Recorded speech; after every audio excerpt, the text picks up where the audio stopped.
anyone and everyone. Please watch our movie. Well, fans of horror, fans of history, fans of fantasy, just... Yeah, it's a good blend of genres, I actually think.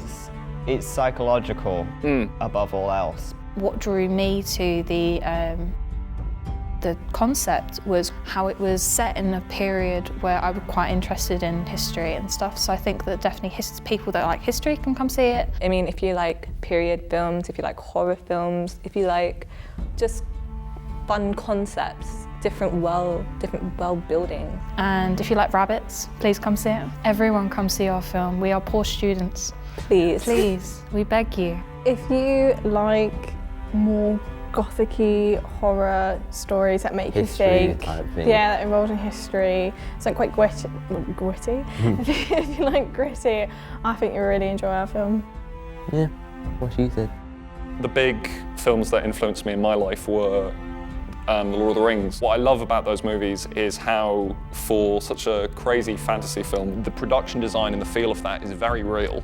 I want the film to start as a period piece, and you really believe that you're there, and then once the fantastical elements start coming in, that's where the kind of horror begins. Drawing a lot on The Wicker Man and The Witch by Robert Eggers. Definitely. But more generally, Akira Kurosawa, all of his films, just his visual style and his way of drawing performances, and Paul Thomas Anderson as well. You get some of the best performances out of the very best actors. A film that I really loved recently was Parasite.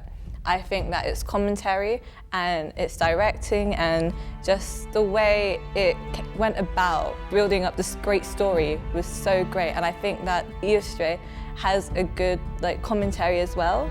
I think as the producer of our film, I really gain inspiration from The Witcher. It's got that dark horror, fantasy elements, the look and the world building, and making it seem almost like you could step into it and it's actually a real place. And I think that with ours, especially if we get the location we're hoping for, I think that it will literally feel like you're there and you're immersed. The film that inspired me the most is Parasite, because it has a strong social media presence, and I want to capture that feeling to give the audience what our film engagement and how our film going to be about. I was going to say Lobster. It's a romance/drama, but it's about a guy, obviously it has to find love or he'll turn into a lobster, and it's that kind of your moral challenge has this a physical change, and I think that's very similar to basically our film where he gets turned to a rabbit.